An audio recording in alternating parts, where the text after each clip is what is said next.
ask you all a favor today. I'd like you to close your eyes. And I want you to think of someone you truly admire. Now, this isn't a teacher or a parent, not someone 30 years older than you. This is someone your age, someone who's going through the same things in life, but seems to have it all together. This person is the image of perfection or close to it in your eyes. Now, over the next couple weeks, I want you to think about this person, observe them, and find out what it is, or the several things, that makes them so perfect. And sooner or later, whether anonymously or directly, I want you to give them this. Write it down and give them this.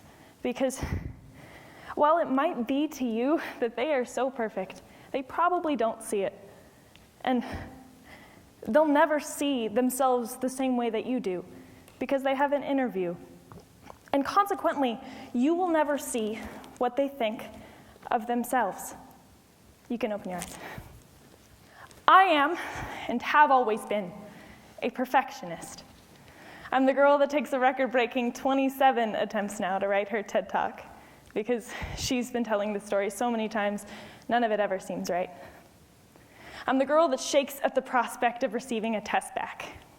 The girl that can't accept help from anybody else because she wants to do it her way. The girl that can spend hours with an insignificant thing to strangle the flaws out, and the girl that can't spend too much time with family. For fear she'll never live up to expectations placed over her head like an anvil held by dental floss, ready to fall. To this day, I regard my perfectionism as my greatest flaw, because there's nothing more frustrating than an outstretched hand reaching for something you'll never quite grasp. Then finally, taking a leap of faith only to be greeted with the blunt taste of concrete. Then living in a prison you built and locked yourself. I am my own ball and chain. My goals are the shackles that chafe as I shuffle forward, only hoping one day to accept the pain and run from the hazard I have become to my dwindling self-confidence. No one knows the fire burns from behind a closed door. But attempt to turn the knob, I dare you, and only then, when your palm is greeted with the scalding voice of piercing metal, will you know the girl that writhes inside. The girl that clings to the walls, watching as the flames grow closer and closer, as the corners seem smaller and smaller, and the blame presses farther and farther, assaulting her. The crackles of the heat echo in her ears, her lungs struggling to expand with secondhand smoke that scars her pale ivory skin she thought would never tan.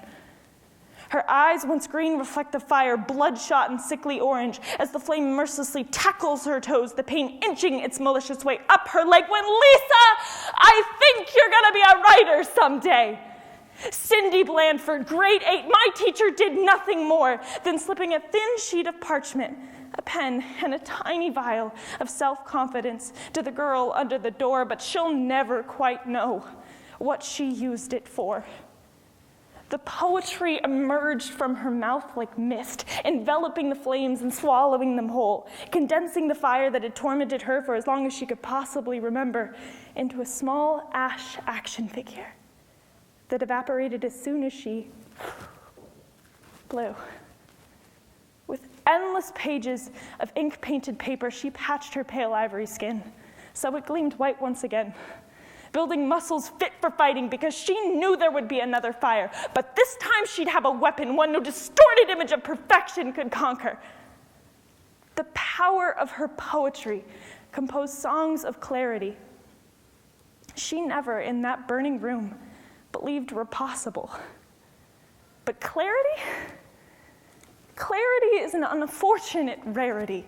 When you don't know that perfection comes with every morning you wake up, if for no other reason than to know you're still alive, that perfection comes with every step you take, never looking back, even more beautiful when taken in the earthquake, that perfection comes with every fire to remind you that there's still something sacred, worth fighting for, worth hurting for, worth living for.